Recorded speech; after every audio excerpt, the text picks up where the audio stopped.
அமீர்களே, மிக முக்கியமான செய்தி ஒன்றோடு உங்களை இணைத்துக் கொள்கிறோம். அதன் அடிப்படையிலே பலஸ்தீனினுடைய தொலைத்தொடர்பு நிறுவனமான பல்டெல் உத்தியோகபூர்வமாக அறிவித்திருக்கிறது. பலஸ்தீனினுடைய மிக முக்கியமான பகுதிகள் உள்ளிட்ட பெரும்பாலான பகுதிகளில் தங்களால் தொலைத்தொடர்பு நடவடிக்கைகளை, அதிலும் குறிப்பாக இணையதள சேவைகளை முன்கொண்டு செல்ல முடியாத நிலைக்கு ஏற்பட்டுள்ளதாக அவர்கள் தெரிவித்திருக்கிறார்கள். இதற்கு மிக முக்கியமான காரணமாக இஸ்ரேலினுடைய தாக்குதல் நடவடிக்கைகள், அதிலும் குறிப்பாக விமான தாக்குதல்கள் மூலம் கோபுரங்கள் மற்றும் தொலைத்தொடர்பு சாதனங்களை அல்லது தொலைத்தொடர்பு வசதிகளை முன்கொண்டு செல்லக்கூடிய வசதிகள் முடக்கப்பட்டிருப்பதனாலும், அவைகள் மீது தாக்குதல் நடாத்தப்பட்டு அவைகள் சிதறடிக்கப்பட்டிருப்பதனாலும் தங்களால் இதனை முன்கொண்டு செல்ல முடியாத நிலைக்கு தரப்பட்டிருப்பதாக அவர்கள் தெரிவித்திருக்கிறார்கள். எதேவாறாக இருந்த போதிலும் இஸ்ரேலினுடைய விமான தாக்குதல்கள் காரணமாக தொலைத்தொடர்பு வசதிகள் சீர்குலைக்கப்பட்ட நிலையில் தாங்கள் அதனை மீள சரி செய்வதற்கு பிரயத்தனங்களை மேற்கொண்டிருப்பதாகவும், அந்த பிரயத்தனங்கள் மூலமாக மிகவும் சீக்கிரத்திலே அதனை சரி செய்து கொள்வதற்கு தாங்கள் எதிர்பார்ப்பதாகவும், என்றாலும் இடிபாடுகள் மற்றும் இதர சமூக நிலைமைகள் காரணமாக தங்களால் அவற்றை மிக விரைந்து செய்ய முடியாத நிலைக்கு தள்ளப்பட்டுள்ளதாகவும் அவர்கள் தெரிவித்திருக்கிறார்கள். இந்த நிலையிலே பலஸ்தீனத்தினுடைய பெரும்பாலான பகுதிகளிலே தற்போது அங்கு நடைபெறக்கூடிய நிகழ்வுகளை சர்வதேச மட்டத்திற்கு கொண்டு செல்வதற்கு மிக முக்கியமாக தேவைப்படுகின்ற இணையதள வசதிகள் முடக்கப்பட்டிருப்பதாக அல்லது முடங்கி இருப்பதாக தெரிவிக்கப்படுகிறது. மனித காரணிகள் காரணமாக ஏற்பட்டிருக்கக்கூடிய இந்த நடவடிக்கைகள் தொடர்பில் பார்க்கின்ற போது, குறிப்பாக இஸ்ரேலிலிருந்து இயங்கக்கூடிய அல் ஜசீரா பகுதியினுடைய அதாவது சர்வதேச செய்தி ஸ்தாபனத்தினுடைய செய்தி நடவடிக்கைகள் கூட அங்கே தடைப்படுத்தப்பட்டிருக்கின்றன. இதன் காரணமாக குறிப்பாக மேற்கு கரை உள்ளிட்ட பலஸ்தீனத்தினுடைய அதிகார சபை நிர்வாகங்களுக்கு உட்பட்ட பகுதிகளிலிருந்து மாத்திரம்தான் அவர்களுக்கு இயங்கக்கூடிய வசதிகள் இருக்கின்றன. இதன் காரணமாக முழுமையான தகவல்கள் இதர சர்வதேச செய்திகளுக்கும் பிரதானமாக வழங்குவது இந்த செய்தி ஸ்தாபனம் தான். இப்படிப்பட்ட நிலையில் அவர்களும் இதனை ஒரு பெரிய ஒரு விடயமாக கருதுகிறார்கள். இப்படிப்பட்ட ஒரு சூழலில் இணையதளம் மூலமாக சமூக விரும்பிகள், அத்தோடு தனிநபர்கள் முன்வைக்கின்ற சமூகத்திற்கு ஏற்படக்கூடிய பிரச்சனைகள் அல்லது பலஸ்தீன மக்கள் எதிர்கொள்ளக்கூடிய பிரச்சனைகளை வெளிக்கொணர்வதற்கு இப்போது இது ஒரு பாரிய தடையாக ஏற்படுத்தப்பட்டுள்ளதாகவும் தெரிவிக்கப்படுகிறது.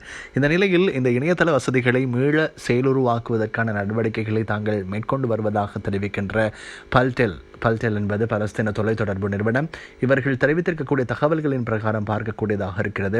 அவர்கள் தற்போது குறிப்பாக தொலைத்தொடர்பு என்று வருகின்ற போது இணையதளம் உள்ளிட்ட இதர தொடர்பு நடவடிக்கைகளையும் அதனோடு இணைத்து கூறக்கூடியதாக இருக்கிறது. குறிப்பாக அழைப்புகளை மேற்கொள்வதிலும் பல்வேறு சிரமங்களை மக்கள் எதிர்கொள்வதாக தெரிவிக்கப்படுகிறது. போதிய சமிக்ஞைகள் அங்கே கிடைக்கவில்லை என்றும் தெரிவிக்கப்படுகிறது. இவை அனைத்திற்கு பிரதான காரணமாக இருப்பது பல்டெல் நிறுவனம் தெரிவிக்கக்கூடிய தகவல்களை வைத்து பார்க்கின்ற போது, பலஸ்தீன மக்களுக்கான தொலைத்தொடர்புகளை முறையாக வழங்குவதற்கு அங்கே நிர்வகிக்கப்படுகின்ற கோபுரங்கள் அல்லது அதாவது கம்பி வழி தொலைத்தொடர்பு சாதனங்கள் அல்லது கம்பியற்ற தொலைத்தொடர்பு சாதனங்கள், இவற்றின் மூலமான தொடர்புகளை மேற்கொண்டு பேணுவதற்கு தடங்கல்கள் இப்போது இஸ்ரேலினுடைய தாக்குதல்கள் மூலம் ஏற்படுத்தப்பட்டிருக்கின்றதே பல்டெல் நிறுவனத்திற்கு இதனை முன்கொண்டு செல்ல முடியாத நிலையை ஏற்படுத்தி இருப்பதனை அறிய முடிகிறது. எனவே பல்டெல் நிறுவனம் இதனை முன்கொண்டு செல்வதற்கு அல்லது இதனை சீரமைப்பதற்கு பாரிய நடவடிக்கைகளை தங்களால் இயன்ற அளவில் முன்னெடுத்து வருவதாகவும் தெரிவிக்கிறார்கள். ஆகவே இந்த நிலையிலே ஐக்கிய நாடுகள் சபையினுடைய பொதுச் செயலாளர் நாயகம் அன்டோனியோ குட்டெரஸ் உடனடியாக போர் நிறுத்தம் ஒன்று தேவை என்பதனை வலியுறுத்தி இருக்கிறார். காரணம், ஐக்கிய நாடுகள் சபையினுடைய மிக முக்கியமான வெளிநாட்டு உதவியாளர் ஒருவரும் அல்லது தன்னார்வ தொண்டாளர் ஒருவரும் சில மணித்தியாலங்களுக்கு முன்னர் இடம்பெற்ற தாக்குதல்களிலே கொல்லப்பட்டிருக்கிறார். இதனை தொடர்ந்து மிக முக்கியமாக பல்வேறு சர்வதேச தலைவர்கள் இது தொடர்பிலே தங்களுடைய கண்டனங்களையும் வெளியிட்டிருக்கிறார்கள். குறிப்பாக அமெரிக்காவினுடைய ராஜாங்க செயலாளர் ஆண்டனி பிளிங்கனும் இதனை வன்மையாக கண்டித்திருக்கிறார். ரஃபா பிராந்தியத்தில் நடவடிக்கைகளை மேற்கொள்வதற்கு தாங்கள் ஒருபோதும் இஸ்ரேலுக்கு ஒத்துழைப்பு வழங்கவும் இல்லை, வழங்கப் போவதும் இல்லை. எனவே அது தொடர்பிலே தாங்கள் வேறொரு நிலைப்பாட்டில் இருக்கிறோம் என்பதனை அவர் தெளிவுறுத்தி இருக்கிறார்.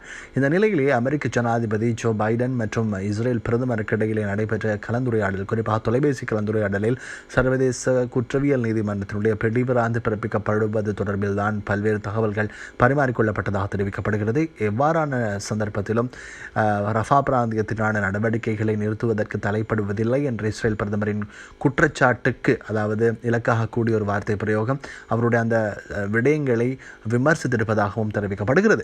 எனவே தொடர்ந்து நடவடிக்கைகளை பார்க்கின்ற போது ரஃபா பிராந்தியத்தில் சில மணித்தியாலங்களுக்கு முன்னர் ஒரு மத்திய காசா பகுதியிலே என்று சொல்லக்கூடிய பகுதியிலே மிகப்பெரிய ஒரு குண்டு வெடித்திருக்கிறது. இஸ்ரேலினுடைய இராணுவம் அதனை வெடிக்க செய்திருக்கிறது. இதன் காரணமாக 14 பேர் குறைந்த அளவிலே கொல்லப்பட்டிருக்கிறார்கள் என்ற செய்தி வந்து சேர்க்கிறது. இதனையும் பார்க்கக்கூடியதாக இருக்கிறது. எனவே இப்போது தொலைத்தொடர்பு சாதனங்களை அல்லது தொலைத்தொடர்பு வசதிகளை மேம்படுத்தக்கூடிய நடவடிக்கைகள் தான் இப்போது மும்முரமாக மேற்கொள்ளப்பட்டு வருகின்றன. குறிப்பாக இன்றைய தினம் நக்பா தினமாக இருக்கிறது. நக்பா தினம் தொடர்பான முழுமையான தகவல்களோடு பெரிதொரு காணொளியிலே சந்திப்போம் நேயர்களே.